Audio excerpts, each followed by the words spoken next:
y si os parece vamos a continuar. A nosotros la verdad es que nos han dejado el papel difícil, porque con todo lo que se ha aportado esta mañana y con toda la experiencia casi nos queda decir que gracias por su asistencia, que podíamos, es decir, casi no queda nada, porque creo que han sacado todos los temas. Pero como nos dedicamos a la gestión de crisis y nos gustan los retos, vamos a intentar darle la vuelta, si os parece. Un poco, yo creo que nos vamos a poner reivindicativos para empezar. Reivindicativos en el sentido que somos la última mesa, pero creemos que deberíamos ser la primera, porque hemos dejado para el final los públicos, los afectados, los clientes, los usuarios, la sociedad. ¿Y alguien de ustedes cree sinceramente que hoy podemos prescindir de la sociedad en la gestión de una crisis?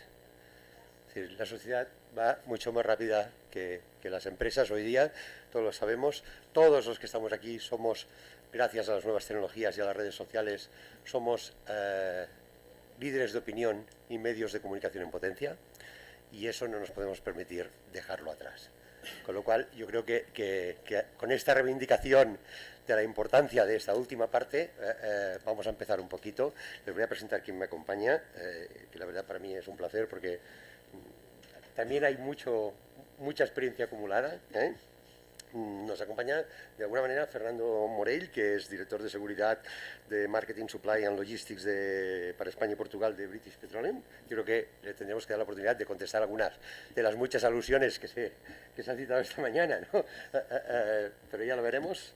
A mi lado, Carlos Lafoz. Tengo que hacer un pequeño apéndice. Con Carlos hemos vivido unas cuantas crisis, entre ellas esta última que citaban de la ciclogénesis explosiva. La vivimos juntos también, pero también el gran apagón de Barcelona, con lo cual ya tenemos alguna trayectoria en común. Tengo a mi lado a Antonio Fernández, que es responsable de emergencias y plan de respuesta nacional de Cruz Roja. Creo que también nos podrá aportar mucho tema sobre la relación con los afectados y la ciudadanía. Y por último me acompaña Mario Ranero, director de siniestros motor de Zurich Insurance. Es decir, gracias por estar aquí y vamos a empezar. Yo siempre digo que digamos que las crisis no las provocan los hechos, sino la forma de reaccionar. ¿Y por qué la forma de reaccionar? Porque dependen de la reacción de la sociedad. Entonces, vista vuestra experiencia, que todos tenéis mucha en estos temas, es decir, ¿cómo creéis que hay que gestionar a esos afectados, a esos clientes, a esos usuarios, a esa sociedad en una situación de crisis hoy día? Con todas las complejidades que lleva eso, es decir, con todas las dificultades que lleva saber que muchas veces las empresas somos las últimas en enterarnos de lo que está pasando, que ya ha salido en el Twitter, que ha salido en el Facebook, que ya nos están diciendo lo que está pasando, nosotros aún no sabemos nada de nada. Es decir, ¿cómo gestionamos esa relación? Si te parece, empezamos por Fernando. Si quieres te dejo antes esa previa de responder a las alusiones, pero como quieras. No, yo te agradezco que hayas mencionado que soy de BP. Luego ya veremos si te lo sigo agradeciendo o no. No, yo creo que se ha estado comentando. Por desgracia, desde BP hemos sufrido una crisis conocida por todo el mundo, como otras compañías han sufrido, y yo creo que visto desde la distancia y considerando que quizás uno de los mayores aspectos, como antes mencionábamos, es el tema humano, y por culpa de ese accidente fallecieron 11 personas, el mejor tributo que podemos hacer, y como BP yo creo que hemos hecho, y como el resto de compañías del sector ha hecho, es aprender de lo que había sucedido e intentar mejorar y poner sistemas para que no vuelva a suceder algo semejante. Yo creo que es el mejor tributo a las personas que fallecieron. También mi contertulio de la primera mesa, Javier, mencionaba, hemos tenido que pagar un importe bastante alto. Las últimas cifras que yo manejo son 65.000 millones de dólares. Tú mencionabas 70.000, si hay 5.000 más por ahí, tengo que mirar a ver cómo las podemos, pero es un importe muy alto en una empresa que tiene una capitalización ahora mismo en torno a 84.000 millones de libras. Pocas empresas hubieran podido seguir en el mercado después de afrontar un pago como el que hemos hecho desde BP. Hemos estado arrastrando una falta de confianza, una falta de de inversión. Yo creo que ya mirado desde hace 6 años hemos recuperado parte de la confianza, seguimos trabajando en mejorar y colaborar con la sociedad, y ahí es quizás nuestro compromiso desde que ocurrió el accidente, de convertirnos, para evitar que vuelva a ocurrir algo, en un referente en el sector en cuanto a nivel de seguridad. A todo esto, luego venía la pregunta, ¿cómo afrontamos? Bueno, pues yo creo que una de las primeras lecciones que hemos aprendido también de todo lo que ha ocurrido, no solamente lo que ocurrió en Estados Unidos, sino de todos los accidentes que hemos podido ir teniendo, otras empresas también, de lo que hemos ido aprendiendo, es quizás la aproximación con la gente que se ha visto afectada. La mejor aproximación es el carácter humano. Es decir, nosotros hemos causado un daño, sea directo, sea indirecto, pero hemos causado un daño. Entonces, la mejor aproximación que podemos hacer con la gente es ir desde el punto de vista humano, escucharles, entender qué es lo que ha pasado, entender cómo hemos afectado, cómo hemos cambiado el entorno, la forma en que ellos vivían, y buscar cómo podemos ayudarles a recobrar o a sobreponerse a los daños que hemos causado. Quizás yo creo que luego en la mesa hablaremos, bueno, pues diferentes modalidades. Evidentemente, con cada una de las personas que puedas hablar siempre habrán diferentes aspectos. Puede haber gente con ira, gente que tiene ansiedad, gente que tiene una... bueno, pues porque ha sido afectado, porque ha podido haber algún fallecimiento. Entonces, a cada una de estas personas pues tienes que buscar cómo ayudarlo. Pero yo creo que quizás el cambio desde mi compañía, y entiendo que desde todas que intentamos, es cuando estamos intentando tratar con las personas que han sido afectadas, el concepto nuestro es: intentamos tratar con ellas porque queremos ayudarle, no porque nos vemos obligados a ayudarle. Y yo creo que eso es un giro respecto a los últimos años.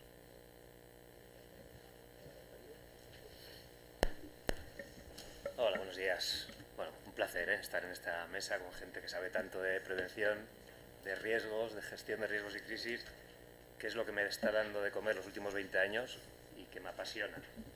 Me apasionan otras cosas, también os digo, no solo esto, fuera de mi vida. Para nosotros, como aseguradora, la gestión de crisis, de una crisis, es de alguna forma una obligación contractual, ¿verdad? Y a la vez una oportunidad. Voy a intentar de ser lo más pragmático y claro posible, evitando todo el tema de corporate bullshit y estas palabras que utilizamos. Voy a intentar ser lo más sencillo. Obligación, por lo que decía, es un tema contractual. Cuando compramos un coche, nos dan una llave, un juego de llaves, nos vamos con el coche. Cuando compramos un teléfono, nos lo llevamos. Pero cuando contratamos una póliza de seguros, nos dan papelitos, ahí fuimos listos, ¿no? El que inventó el seguro ahí se lo trabajó bien, ¿no? Bueno, pero un papel importante, porque es un compromiso de que ante una serie de eventos detallados en ese contrato, pues vamos a responder. Entonces tenemos esa obligación, como decía al principio. Pero no nos conformamos con atender esa obligación, es decir, no nos conformamos con liquidar el siniestro. Para nosotros cada siniestro, también elegimos bien el nombre, ¿verdad? Siniestro. En inglés suena más cool, son las claims, o los colegas latinoamericanos, reclamos. Siniestros no fuimos muy afortunados ahí. Pues como os decía, para nosotros es una oportunidad de fidelizar a los clientes.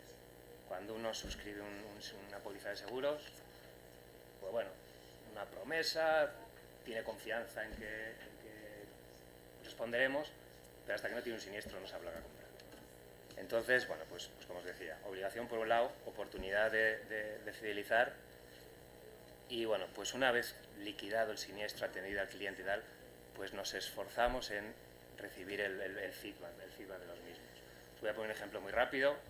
Yo estuve viviendo unos años fuera y me permitió pues abrir un poco así la mente. Recuerdo al CEO de Zurich en Austria, hace unos años, pues llamando todos los días a clientes que habían tenido un siniestro. Eso fue un shock en Zurich y en la mayoría de aseguradoras, entiendo, españolas y extranjeras, ¿no? Ahora todos los CEOs de Zurich en todos los países tienen la obligación de llamar, ellos también, ¿no? Por eso que intentamos no quedarnos solo en, así como primer mensaje, no solo en nuestra obligación, sino bueno, pues una oportunidad para mantener relaciones duraderas. Perdón por el discurso. Muy bien. Carlos. Hola, buenos días. No.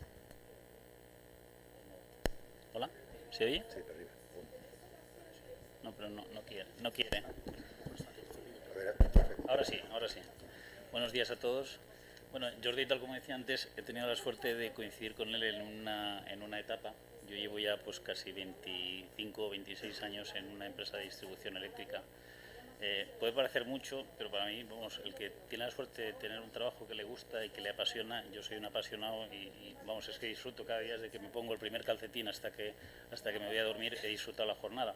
Y nunca sé, alguien creo que lo comentó en alguna mesa anterior, nunca sabes cómo va a acabar el día. O sea, tú empiezas tu día y ya mi mujer lo sabe, o sea, no voy a comidas, no voy a cenas, ya me perdona, ya lo tiene asumido porque sabe que soy así, ¿no? Con Jordi hemos tenido la suerte de vivir algunas crisis y yo creo que en cada una de estas crisis se hace un clic de crecimiento tanto a nivel personal como a nivel de empresa. Es una oportunidad, al final es una oportunidad que tú puedes aprender algo, ¿no? Ha habido algunas cosas, voy a aprovechar, ya que me has dado la palabra, igual no viene a colación porque nos han chafado la mesa, tal como ha dicho Jordi, voy a aprovechar para hacer alguna referencia. Me ha encantado en primer lugar la presentación de Johan, yo creo que ha sido magnífica. Se me ha caído un mito, lo siento, con la pirámide de Hendrich me has dejado un poco tocado, pero yo creo que lo superaremos y lo superaremos pensando que también estamos trabajando no solo en atacar cada uno de los niveles de la pirámide, sino aprovechando en las grandes empresas. Hay muchas reorganizaciones y aprovechando esas reorganizaciones siempre uno intenta mirar en los otros ejes de ese pescado que casi es un buen diseño que yo creo que es útil para explicarlo. Juegas con la productividad, juegas con la parte económica para intentar hacer eso. Un ejemplo, os voy a poner un ejemplo, intentaré contar anécdotas para que no sea aburrido, yo creo que estamos a última hora de la jornada, entonces para levantar un poco las caras, que veo alguno que está ya con el móvil, un poco apesadumbrado. No sé si lo sabéis, si hay alguno que trabaja en el sector eléctrico, lo siento, pero lo sabréis, los señores que tenemos trabajando en la baja tensión llevan 3 pares de guantes. Alguien puede decir, madre mía, un gato con guantes no caza ratones. No sé si lo va a saber traducir la traductora. Eso quiere decir que a lo largo de la historia hemos ido aprendiendo. Antes no llevaban guantes la gente, iban con los dedos, y me acuerdo que había un señor que para comprobar si había tensión tocaba así y decía, no sé si pica, espera, que me mojo un poco. Y dice, sí, parece que pica y hay tensión, ¿no? Bueno, de eso hemos ido aprendiendo a lo largo de la historia. Y ahora a la gente pues le hemos puesto 3 pares de guantes, uno de protección dieléctrica, uno de protección mecánica, uno de protección térmica. Afortunadamente la tecnología va avanzando, ya los estamos compactando, ya casi tenemos 2, ya parece que hay uno que resiste todo, ¿no? ¿Eso qué quiere decir? Que estamos atacando también a base de todo lo que aprendemos a invertir también en seguridad. Yo creo que es inversión, no es gasto. Alguien hablaba antes de OPEX, CAPEX. Yo creo que es un concepto en el que estamos invirtiendo. Me gustó también el concepto que explicó Constanza, no sé dónde está, bueno, no sé si marchó, que decía cada crisis es diferente. Yo todas las que he vivido, y Jordi podrá dar fe de ello, cada crisis es un planteamiento distinto, incluso el efecto de esa crisis. Nosotros dices, hombre, estamos en el sector eléctrico, ¿cuál es mi crisis? Dejar sin tensión a la gente. 1, hombre, no es una crisis. 2, tampoco. Un pueblo empieza a tener un problema. Con el alcalde, alguien comentó, antes yo creo que Encarnación hablaba de los alcaldes, hablaba mal. Yo voy a romper una lanza en favor de los alcaldes. Los alcaldes nos ayudan bien si comunicamos bien. Si no hablamos con ellos, fatal, porque nos ponen a parir. Es así de claro. Entonces yo creo que el alcalde es un instrumento que tenemos ahí para usar. Voy entrando ya un poco en el tema que nos ocupa, ¿no? Es decir, mantener a un alcalde bien informado, sabes que vas a mantener a la población bien informada, y eso es muy importante. Comentó, bueno, lo que dijo antes Encarnación, Jordi es periodista, yo soy ingeniero, evidentemente me da un poco de repelús, pero con todo el cariño, no es repelús, es que me da pánico. O sea, a mí cuando me venía Jordi me dice, no, es que te van a hacer una entrevista, recuerdo una crisis en Barcelona, una subestación, un apagón terrible de los peores que hemos tenido en Barcelona, y creo que fuiste tú, me dice, ¿cómo te vendría a hacer una entrevista? Yo llevaba 3 días sin dormir, sin afeitar, no como hoy, sino ya era involuntario, y me dice, le digo, ¿qué día? Dice, no, están en la puerta. Digo, yo me asusté, porque uno no tiene la facilidad de la comunicación, ese don que tienen algunos, pues uno no lo tiene. Claro, tú te asustas como ingeniero y dices, madre mía, este tío me va a hacer la pregunta al millón, que cuándo quito los grupos en Barcelona. Y dices, no los puedo quitar. Entonces, bueno, hizo la pregunta al millón, yo ahí sudando, con un foco delante de la cámara, y al final, pues bueno, sales al paso. Luego Jordi me dice, oye, esto lo hiciste mal. De esa también aprendes algo para la siguiente, ¿no? O sea que, pues digo, tengo la suerte de que aunque haya ese repelús, aunque haya esa discrepancia o esa forma diferente, esos modelos distintos de pensar, siempre se aprende algo. Y sobre todo, sí que hay que decir que en estas empresas eléctricas yo creo que somos muchos ingenieros y no tenemos esa luz de la comunicación. Yo hace 25 años cuando entré, los centros de control, había antes un concepto que era la seguridad por la oscuridad. Nadie sabía lo que pasaba, eran centros oscuros, no visitables, nadie sabía lo que había ahí. De hecho, cuando había un apagón, nadie sabía ni el ámbito ni lo que pasaba. Yo creo que no sabíamos tampoco, incluso en el propio centro de control, porque no había los sistemas que hay ahora, ¿no? Eso se ha ido abierto, se ha ido abriendo, y se ha ido abriendo gracias a esa mentalidad de introducir la comunicación. Importantísimo, en el unbundling, en el proceso de separación de actividades del sector energético, hemos pasado del abonado al cliente. O sea, antes un abonado, no, son abonados. Bueno, son clientes y tienen sus derechos y tienen sus reclamaciones y son capaces de pedirte explicaciones en cualquier momento, ¿eh? Ahí entra en juego la importancia, ¿no? Finalmente también comentar, me ha gustado mucho lo que ha comentado Raúl. Yo creo que con la UME tenemos también ahí, con Raúl, que destacó la importancia de la presión de la comunicación, ¿no? Es importantísimo ante un incidente la presión que tienes de primer inicio. Cuando tú tienes el incidente en ese momento no sabes lo que ha pasado, tienes un caos. Toda gran crisis empieza por un caos. Lo que se trata es de que ese caos inicial dure lo mínimo posible y se pueda empezar a reconducir para empezar una gestión de esa crisis, ¿no? Y por último también Daniel de la UME me gustó mucho lo que comentó. Esos convenios funcionan, no sé si está en la sala, si me permite el sinónimo, en tiempo de paz. O sea, hay que negociarlos efectivamente en tiempo de paz, que es cuando tienes tiempo para poderlos verlos y para prepararlo. No me voy a extender más. Buenos días a todos y a todas. Bueno, en primer lugar, yo creo que lo que me toca es explicar qué hace la Cruz Roja Española en una mesa y con un foro de personas que trabajan en el sector de la energía o incluso en el sector asegurador. Bueno, pues nosotros estamos aquí, primero porque nos ha invitado el Club de la Energía, al cual le agradecemos la deferencia y la oportunidad que nos brinda de compartir con vosotros que nuestro trabajo es estar cerca de las personas cuando éstas sufren emergencias o situaciones de crisis. Y mi experiencia personal, ya desde el año 1996 y quizás antes, ha sido estar en algunos escenarios que han ocurrido en este país y fuera del país, en donde las personas se han visto afectadas por estas situaciones y han sufrido sus consecuencias. Generalmente por situaciones que tienen que ver con los riesgos naturales, pero también en ocasiones por los riesgos propios de una sociedad desarrollada, como es el proceso industrial o el sector del transporte, tanto aéreo como por ferrocarril. ¿Y qué es lo que le ocurre a estas personas? Bueno, pues a estas personas cuando sufren una pérdida tienen reacciones normales ante situaciones extraordinarias. No enloquecen, pero manifiestan el sentimiento de la pérdida. Sea una pérdida humana de un ser querido cercano o sea una pérdida material por un bien propio o porque su actividad productiva se ha visto interrumpida o dañada en el tiempo. Y estas personas tienen derechos reconocidos por la Administración, que es lo que sustenta y lo que da significado a lo que conocemos como la protección civil, que es un servicio público. Y es un servicio público que en este país tiene una concurrencia competencial entre los municipios de más de 20.000 habitantes, sí, las comunidades autónomas y el propio Estado. Y aquí hemos visto a un representante del Estado, como es un miembro de las Fuerzas Armadas, en concreto la unidad que tiene de primera intervención las Fuerzas Armadas en nuestro país, que es la Unidad Militar de Emergencias, que tiene unas competencias, en este caso su teniente general, unas competencias exclusivas en materia de lo que es la dirección operativa en el caso de que la situación de emergencia se declare de interés nacional.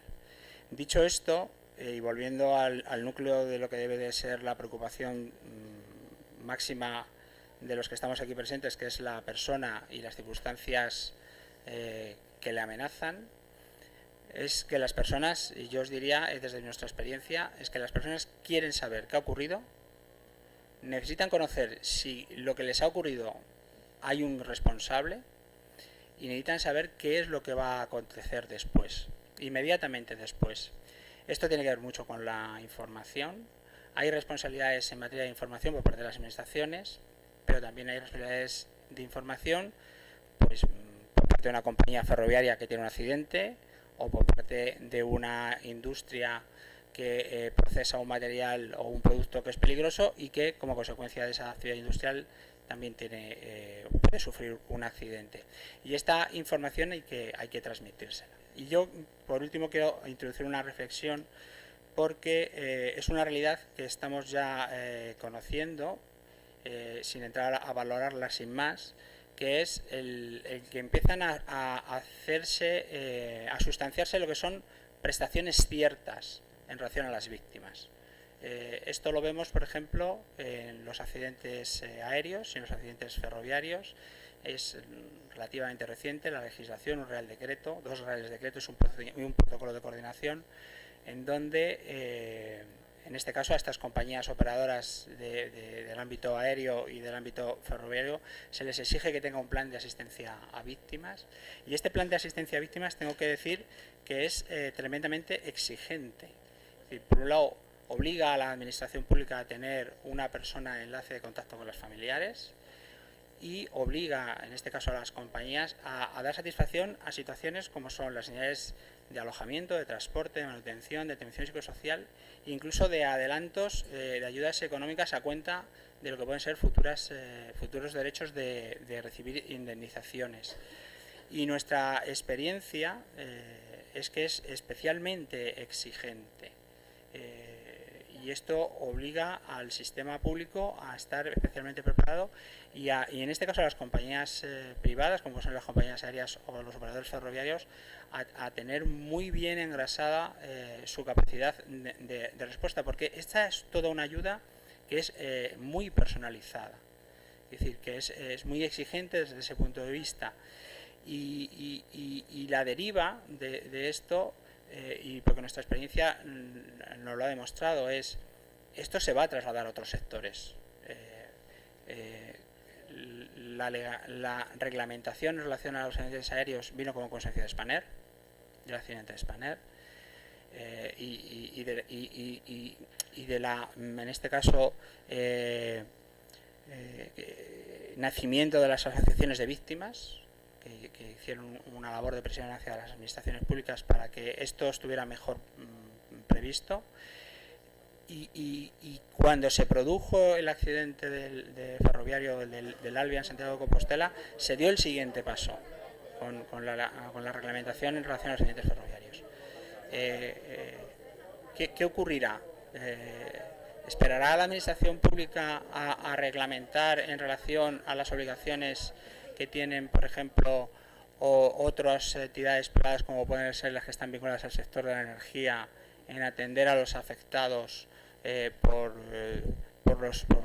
las consecuencias de su propia actividad industrial? ¿Lo hará antes o lo hará inmediatamente después de que se produzca un accidente, que todos sabemos que es una cuestión de tiempo el que se produzca, puesto que el riesgo cero no existe en ninguna actividad del ser humano? Y esto lo dejo a la pregunta de la mesa y a las personas que están asistiendo a estas jornadas.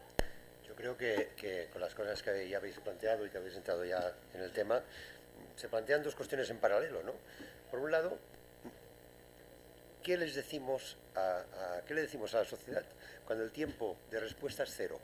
¿Qué quiero decir? Es decir, las exigencias sociales actuales nos llevan a que no hay tiempo para responder, porque la gente exige en el momento preciso, que pasa un incidente, que dejamos sin servicio a unos clientes, que tenemos unos afectados por una catástrofe. La gente quiere saber en ese momento. ¿Qué les decimos? Es decir, ¿cómo les podemos dar respuesta teniendo en cuenta que se ha planteado a lo largo de toda la mañana que no tenemos esa información? Es decir, que no la tenemos en la mayoría de casos. Es decir, que ni tan solo sabemos qué está pasando. Y a lo mejor lo que sabemos no es lo que está pasando. En la mayoría de casos lo que sabemos también lo has planteado hace un momento. Y la segunda cosa, y por eso lo digo, es decir, ¿quién se lo dice? Antes habíais planteado, en la anterior mesa dice, ¿quién manda en las crisis? ¿No? Pues bueno, pues, es decir, no solo quién manda, sino que quién va y sale a decirle, a relacionarse con la sociedad. O lo dejamos al call center, ¿no?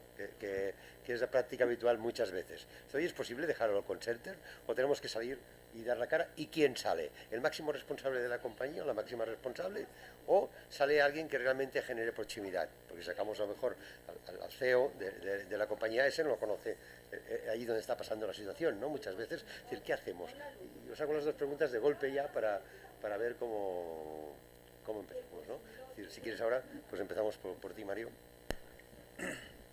Bueno, en cuanto al que está pasando, Antonio lo ha dicho muy bien.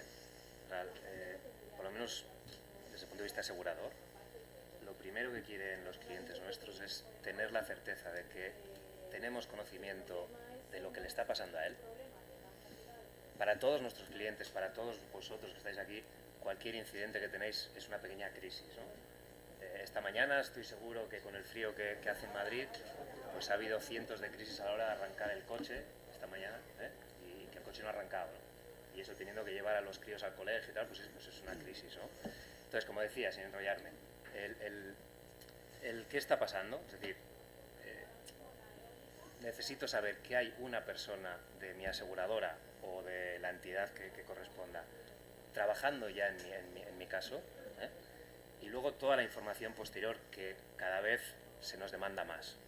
Y con los millennials esto no sé cómo vamos a poder gestionarlo, porque los millennials pues todo apunta a que van a ser trituradores y devoradores de información, quieren saber todo, ¿no?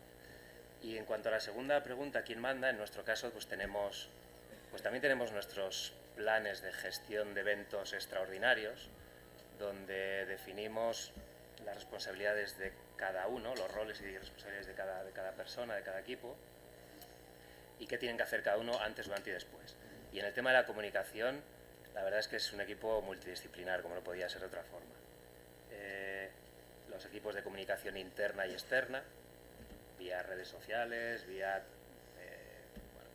todos los procesos de comunicación más habituales, mensajería, mensajes, SMS, WhatsApp, etcétera, las webs, etcétera, coordinados con el equipo de siniestros y con una figura que, bueno, en nuestro caso sí es relevante, que es el mediador del seguro, ¿no? El agente de seguro que está donde las cosas pasan, igual que los proveedores externos que están donde las cosas pasan y que son una fuente tanto para darnos información como para distribuirla a los clientes importante, ¿no? Y por último, pues os puedo poner el ejemplo de este fin de semana de las lluvias que han caído, pues Málaga, Mijas, Valencia. Yo y el resto de compañeros nos hemos pasado el fin de semana mirando el móvil, mirando la tele, y ayer a primera hora de la mañana pues partieron unos compañeros en una unidad móvil que tenemos, que lo utilizamos para estos eventos, pues a dar soporte e información a los clientes sobre el terreno, ¿no? Y bueno, sin más rollo. Fernando. La forma en la que nosotros tenemos que actuar, estamos hablando de crisis, pero lo que es real es que hay crisis de muchos niveles. Entonces, la forma estándar que nosotros tenemos como compañía es, tenemos un equipo, es principio nuestro la sobrereacción. Ante una crisis, una emergencia también, lo primero que hacemos es sobrereaccionar, y en la medida que sobrereaccionamos, a medida que la situación va cambiando, es cuando optimizamos el equipo y los recursos que estamos dedicando. Como decía, inicialmente sobrereaccionamos y luego intentamos lo antes posible pasar a lo que llamamos la fase de proyecto, que es la fase normal de gestión de una crisis.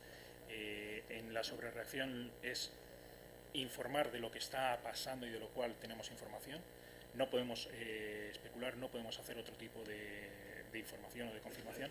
Y luego ya cuando tenemos la fase de proyecto, lo que intentamos es a nivel de aquellas personas, las personas, yo entiendo que sectores más profesionales en cuanto a tratamiento de ayudas se llaman las personas diana, el determinar cuáles son estos grupos de personas diana y el poder determinar qué comunicaciones son las adecuadas, a qué momento, a qué estándar y cómo podemos irlos ayudando. Un punto básico para nosotros, entiendo que, o lo que siempre buscamos es interrelacionar con aquellos actores que también tienen que ayudarnos a gestionar la crisis. Y cuando hablo de actores, no como compañía podemos ir directamente a hacerlo todo, sino que tenemos que buscar otros actores como puedan ser autoridades, de las cuales hemos estado comentando en otras mesas, alcaldes locales, agencias estatales, regionales, que nos pueden ir ayudando. La mayoría de las veces creo que conseguimos un entendimiento con ellos, con lo cual todos como equipo colaboramos y intentamos por un lado, gestionar lo que sería la fase operativa de la emergencia, pero luego también la comunicación y ayuda. En otros casos, esa colaboración por diferentes razones, intereses particulares que puedan ser nuestros, intereses particulares que pueden ser de los otros organismos, es más complicado, pero lo que vamos buscando es consensuar también esa formación. Está claro que ahora mismo, en una situación en la que tenemos de desarrollo en España, el trabajar como compañía solo a responder una emergencia o a responder una crisis es totalmente imposible. Necesitas la ayuda del resto de organizaciones que son del Estado para poderte ayudar, y además generas un equipo que yo creo que encuentra mayor confianza en lo que es la opinión pública. Antonio. Bueno, en relación a las necesidades de información de los afectados y el manejo de la información a transmitir, estas tienen que ser, en cualquier caso, siempre caracterizarse por ser veraz. Y luego, otra de las cuestiones que hemos tenido un aprendizaje en estos años tiene que ver con no cometer en ningún caso el error de criminalizar en un momento dado al afectado, a la víctima. Y me voy a explicar. Esta fue una situación de la que puedo hablar porque cuando fue el terremoto en la ciudad de Lorca, una de las primeras circunstancias que acontecieron, como cualquier otra situación de emergencia, es la población que está afectada. Y la población de Lorca, en ese año, 2011, tenía una característica principal, y es que el 31% del censo de la población era población extranjera.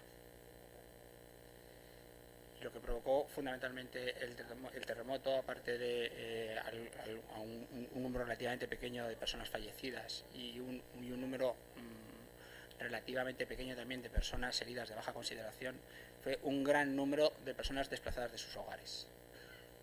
Concretamente de un núcleo de población de 60.000 personas en un municipio de 94.000. Con lo cual era bastante previsible que hubiera una concentración de personas en un punto en donde se determinara que se podía acceder a una ayuda.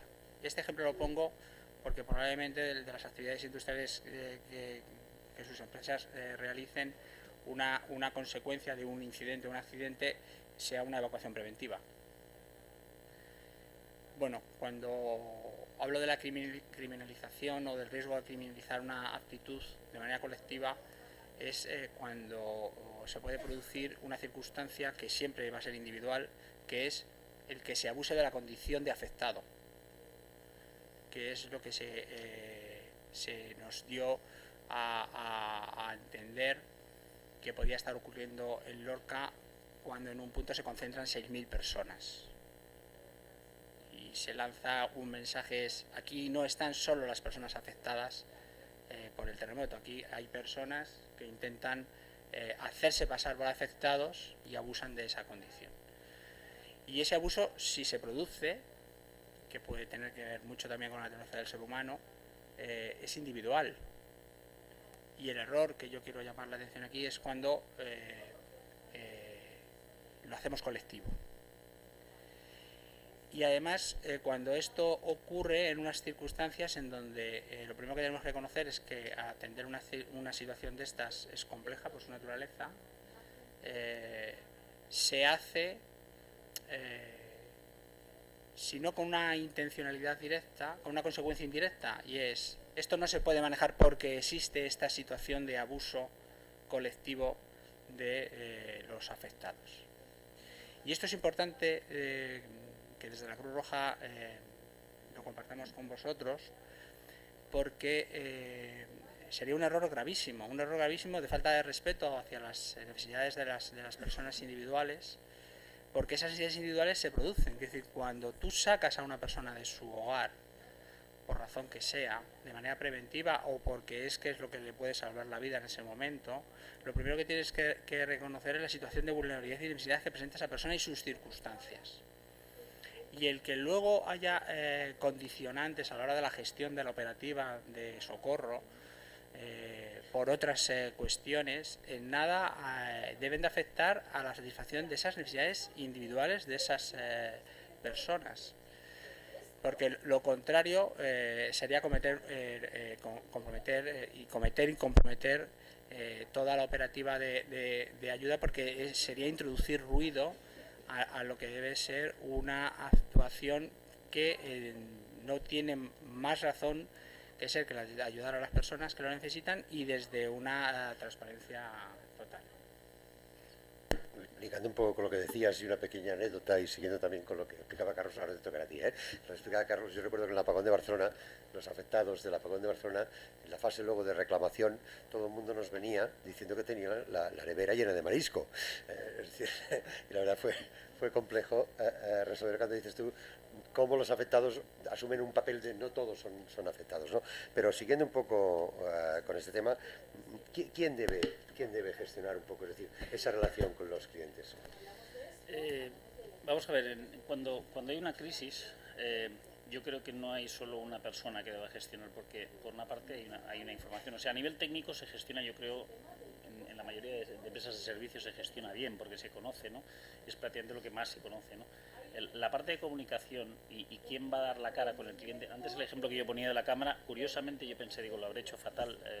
Llegaré a casa, mi mujer me ha dicho, mi hermana que es médico y que me suele servir de un poco de semáforo, que me suele contar, a veces me dice, oye, las eléctricas hace años que os hemos perdido los clientes, ya no sabemos por dónde vais, cosas de este estilo, que te da un poco de feedback real, ¿no?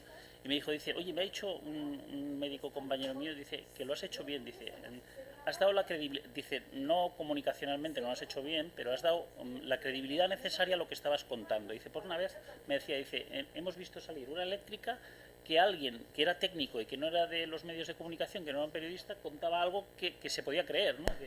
Claro, perdona por el inciso, es decir, porque lo que pretendíamos era alguien cansado, sin afitar, pobrecitos, es lo que pretendíamos conseguir. Me usaron, claramente me usaron.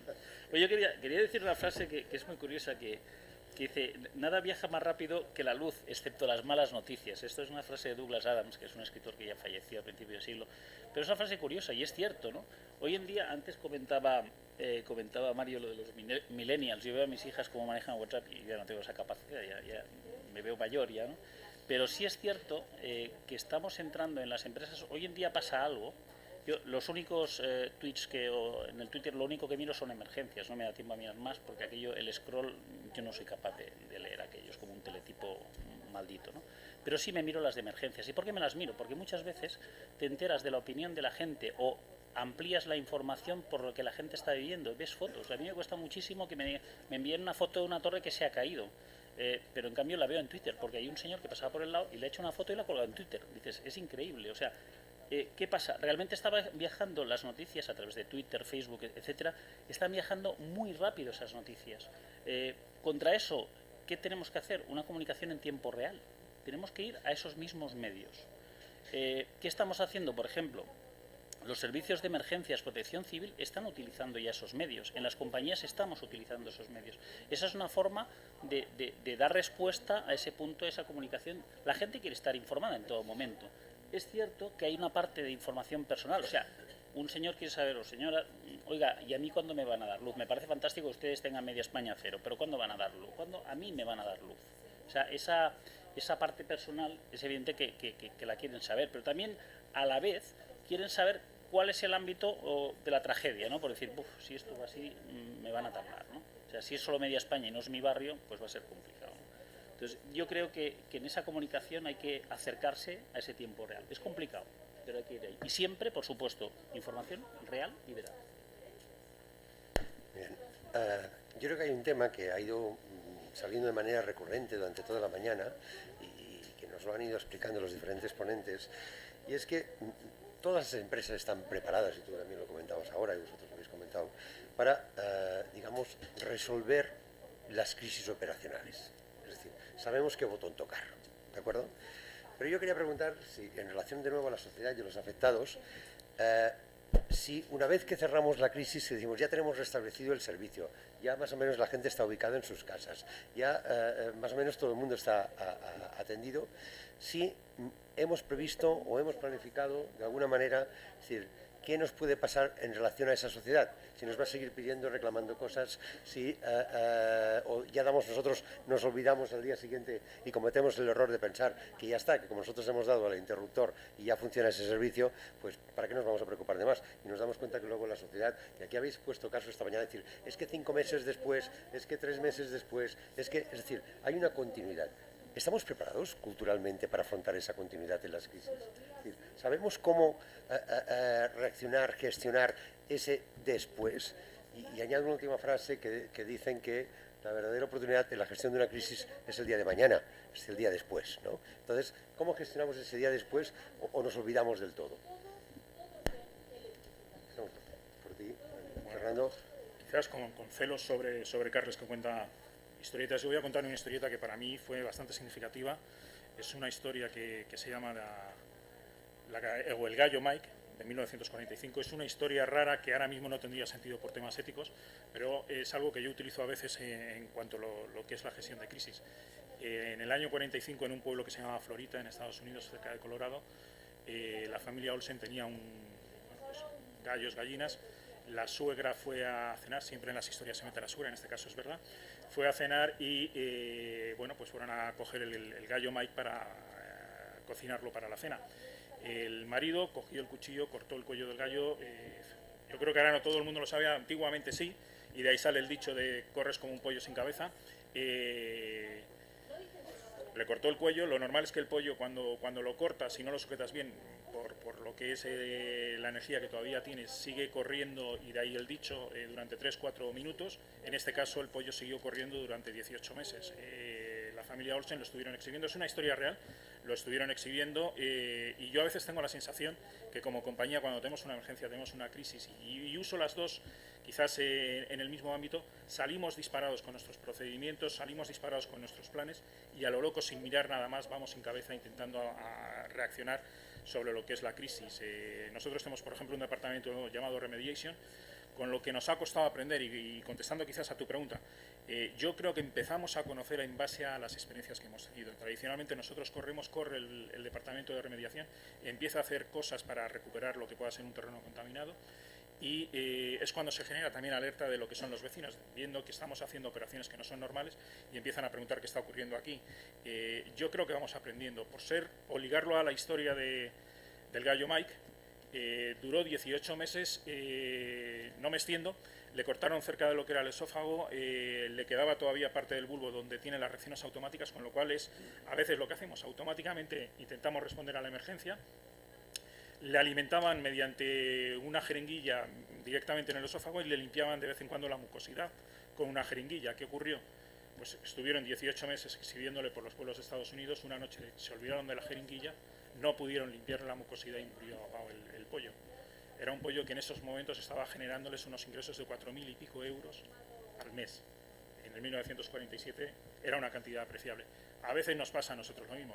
Tiramos, somos muy buenos reaccionando en cuanto a la parte operativa, como tú decías, y nos olvidamos de otras cosas que lo que van a hacer es enturbiar, y al fin y al cabo, lo que decíamos, donde mayor daño, yo creo que la mayoría de las empresas tenemos capacidad de responder y restablecer el daño que hemos causado, pero luego tenemos que vivir con lo que es el daño reputacional. El daño reputacional es lo que queda. Para mí no hay más orgullo, y nos ha sucedido, y yo recuerdo una vez, hace 3 años, en Cataluña, un incidente que tuvimos. Estuvimos cerca de 2 años con la descontaminación, con bastantes problemas iniciales.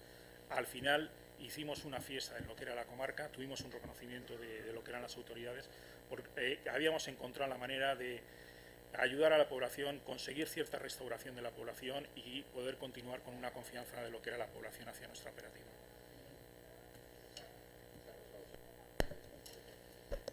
Sí, yo estoy de acuerdo. La anécdota que él decía de lo de los congeladores es cierta, y es que es verdad. O sea, ahí tú no cierras la crisis cuando quieres. O sea, dices, mira, el último cliente está alimentado. No, sí, pero si eso ha durado pocos minutos, evidentemente pues no hay más, ¿no? Pero si eso ha durado varios días, ¿qué te vas a encontrar? Te vas a encontrar con un cliente que está enfadado, muy molesto, que ve a tu compañía como lo peor, como que encima no le estás dando respuesta. Entonces ahí se abre esa última parte de la etapa. Yo creo que al final hablábamos de 3 etapas en una crisis. Yo creo que en estas situaciones la última etapa está dividida en 2. Tú has cerrado, o sea, has finalizado lo que es la crisis, dices, mira, todo el mundo ya tiene recuperado el servicio, es un servicio universal, la gente está tranquila porque sabe que tiene luz, pero queda las secuelas de esa crisis, y esto no solo sirve, entiendo, para el sector eléctrico, sino que se podría emplear a otras crisis, ¿no? Entonces esa secuela, en la resolución de esas secuelas, que ahí evidentemente el comité de crisis tiene que seguir, y tiene que seguir con todos sus vértices, el vértice de una asesoría jurídica, porque no olvidemos que muchas de esas secuelas pueden acabar en los juzgados con causas que se extienden a lo largo de años, con sanciones con la administración, que las estás intentando negociar, porque claro, tú evidentemente eres una compañía privada e intentas pues recuperar eso, con toda la parte del dijéramos, comunicacional con la gente, el negociar con la gente, la parte de seguros, es decir, que hay muchos vértices que, aunque tú des por finalizado el episodio de crisis, el efecto que causó esa crisis, pero incluso en el caso nuestro, pues muchas veces se salda con reparaciones provisionales que luego tienes que resolver. En el caso de Barcelona, pues bueno, dices, sí, todo el mundo estaba con luz, pero habían, pues no sé, 150 grupos electrógenos en Barcelona funcionando, roncando eso en la ciudad. Claro, eso es un problema. Hay que quitarlos. Entonces, esa parte, para quitarlos, tienes que haber restablecido lo que te causó el problema, ¿no? Entonces, esa otra parte no es tan fácil de cerrar. Y es ahí donde yo creo que te estás jugando una buena parte de tu reputación como empresa, ¿no? Yo creo que al final es un poquito la credibilidad que la empresa tiene o que tenía, es un poco una hucha, y tú en esa hucha, en estas pequeñas crisis o grandes crisis, sigues depositando pues tu confianza, tu transparencia, tu buen hacer, todas estas virtudes teologales, dijéramos, de una compañía de servicios o de una compañía que presta un servicio, pues son importantísimas a la hora de cerrar la crisis.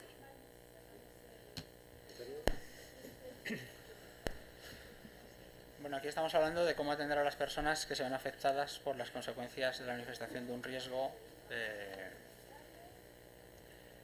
que viene derivado o que está manejado por una actividad económica.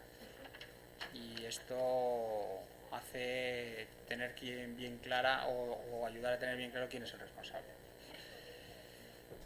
Y las personas lo que quieren es tener una solución, ¿no? Esto comentaban ya que si es un tema de un corte de un suministro eléctrico, pues que se sepa con claridad o con cierta certidumbre cuándo voy a volver a tener eso, porque ese servicio es el que me permitirá hacer mi vida normal, que es al final lo que uno necesita y lo único que se pretende. Y entonces hablamos con una cuestión también de emociones, ¿no? Y de lo que es la resistencia a la frustración. Y una persona que está enfadada, pues si tiene instrumentos a su humano para poder manifestar su enfado, lo va a hacer. Si son los medios de comunicación, serán los medios de comunicación. Si es un juzgado, será un juzgado. Yo simplemente volver a atreverme a poner encima de la mesa que en un país desarrollado como el nuestro las exigencias de la población son enormes, que la atención que necesitan las personas es una atención personalizada y por tanto es tremendamente exigente, y que al final el ciudadano y la persona no entiende muy bien si esta es una responsabilidad que tiene que darse desde el servicio público, del sistema público o del que ha ocasionado el problema a su entender, y que lo único que sí entiende en su cabeza es que había un antes y un después, y que en ese después se tiene que volver al antes a la mayor brevedad posible. Y en ese sentido, pues lo que hago es que os animo a pensar cómo desde todos los sectores, incluido el propio asegurador, que seguro que tiene mucho que aportar, lo puede hacer con instrumentos propios o con instrumentos concertados. Pero desde luego es un reto que tiene ahora mismo la sociedad. Muy bien. Bueno, como decía Antonio, yo creo que Mario es el que tiene que... Gracias, creo que eran 2 minutillos, me parece. Bueno, y después de la crisis, ¿qué? No era un poco la pregunta, ¿no? ¿Cómo lo enfocamos nosotros? De todas las crisis tenemos que aprender algo. No digo que aprendemos, tenemos la obligación de nuestra dirección a nivel de país y a nivel global, de todas las crisis tenemos que sacar algo positivo e incorporarlo a nuestros planes de gestión, planes de emergencia, planes de contingencia, como queráis llamarlo, ¿no? Y enfocaría esto porque está muy bien incorporarlos a los planes, ¿no? Pero está luego la parte práctica, aplicarlo. Y en este sentido os puedo poner dos ejemplos para que seguro que los atrae un poco vuestra atención más que todo el rollete que estoy soltando. ¿Os acordáis de la película Lo Imposible? La película de una chica española, periodo navideño, estaba en Tailandia, tsunami, ¿no? Pues María, que es el nombre de esta chica, era una cliente de Zurich. Y la experiencia de María pues nos ha servido para incorporar en los planes de gestión de eventos extraordinarios de todos los países que están expuestos a tsunami, pues incorporar todo lo que hemos aprendido con lo que le pasó a María, ¿no? Ese es un ejemplo. Otro ejemplo, lo comentaba con Antonio ahora, pues es un programa de colaboración que tenemos Zurich con Cruz Roja Internacional, o la Fundación Internacional de Cruz Roja, en la que todo lo que hemos aprendido en las múltiples cientos, incluso miles de inundaciones en las que hemos intervenido. España no es un país muy dado a eventos catastróficos, ¿no? Pero Asia os garantizo que todos los días pasa algo catastrófico allí, Sudamérica también. Bueno, pues todo lo que hemos aprendido de estas inundaciones la ponemos en colaboración con Cruz Roja a disposición en total son unas 150 comunidades que están expuestas a inundaciones, ¿no? Hablo de países pues como Nepal, México, Bangladesh, Indonesia, etcétera. Y bueno, pues tenemos empleados nuestros de Zurich, algunos en exclusiva, trabajando coordinando todos estos programas, y otros tienen la oportunidad pues de pasar, si su jefe se la autoriza, pues en base a una media de 3 meses trabajando con estas comunidades allí. Hablo de ingenieros de riesgos, hablo de gestores de proyectos, hablo gente con experiencia, ¿no? Un poco para pues la aplicación de todo lo que aprendemos, pues que intentamos ponerlo en práctica. Bien, vamos a casi finalizar ya, quedan 5 minutos para dar paso. A mí me gustaría terminar un poco, antes de daros la palabra, y si queréis hacer un comentario también para terminar la parte esta de la mesa, me gustaría introducir una sola palabra para cerrar la crisis, una sola. Es decir, no sé si sabéis cuál voy a decir, la palabra, es decir, qué palabra voy a decir. Es decir, y para introducirla, la pregunta que hago en relación a esa palabra que diré ahora, es decir, si nos hemos planteado alguna vez como organizaciones, cuando cerramos la crisis, decir esa palabra hacia los afectados, anticiparnos a esas demandas, y la palabra es gracias. Gracias por entender la situación, gracias por sufrirla, por tener la paciencia de aguantarla. Es decir, muchas crisis no somos conscientes de la gran paciencia que tiene la ciudadanía, que tiene la sociedad. No somos conscientes de ello. Nos hemos planteado introducir ese concepto en la gestión de crisis, es decir, una palabra que cierre la crisis. Gracias. Empezamos por ti, Fernando, y ya diría que es la última intervención también, ¿eh? Bueno, como tiene que ser rápida, yo creo que lo que hemos aprendido desde mi compañía es no solamente tenemos que decir gracias, que lo intentamos decir gracias porque realmente encontramos gente muy buena que nos ayuda, personas afectadas que nos ayudan a la gestión de la crisis y otros que podemos también ayudarles. Yo creo que también hemos aprendido a introducir otra palabra y es perdón. ¿Perdón por qué? Porque hemos alterado el entorno donde vive la gente y es obligación nuestra intentarles ayudar a que vuelvan a recuperar ese entorno.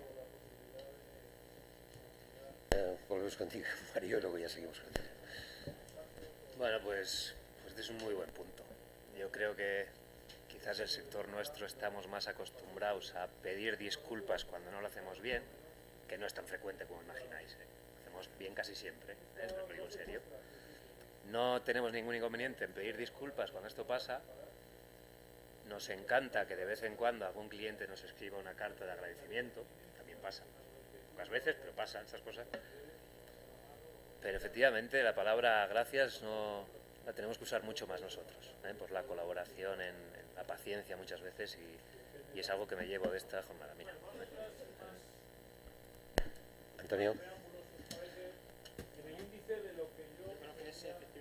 Es agradecer a las personas que por un lado que nos protegen, y es agradecer a las personas que han sido objeto de protección el que hayan sabido seguramente disculpar algunos de los errores que se hayan podido cometer. En cualquier caso, es un vocablo, es una expresión de proximidad hacia la persona, y en este caso a un afectado seguro que lo va a saber valorar.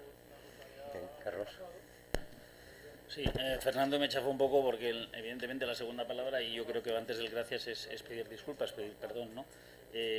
Las gracias yo creo que no solo hay que pedirlas a los afectados, hay que darlas a los afectados, hay que darlas también a toda la gente que colabora, que normalmente una crisis no la resuelve una compañía, menos en el caso de nuestra distribución. Detrás están las fuerzas y cuerpos de seguridad de Estado, esta protección civil, hay un montón de gente que ha estado trabajando posiblemente para eso, entonces es muy importante darlas. Y por último, voy a explicar solo una anécdota. Yo para mí es un caso de éxito, no sé si Jordi se acordará. Tuvimos hace unos años en Gerona una torre que se nos iba a caer, una torre de 132 kilovolts, básica para el suministro de una parte de Gerona, y la torre fue por un desbordamiento del río, era algo que no se podía prever, porque es impensable, una avenida de estas no había habido en la historia que recordara a nadie, ¿no? Y la torre quedó a punto de caerse. Claro, y hablamos, ¿no? ¿Qué hacemos? Digo, Jordi, tengo que hacer un corte de 4 horas, si no esta gente no pueden reparar la torre y si nos va a caer sí o sí. Vamos a explicarlo.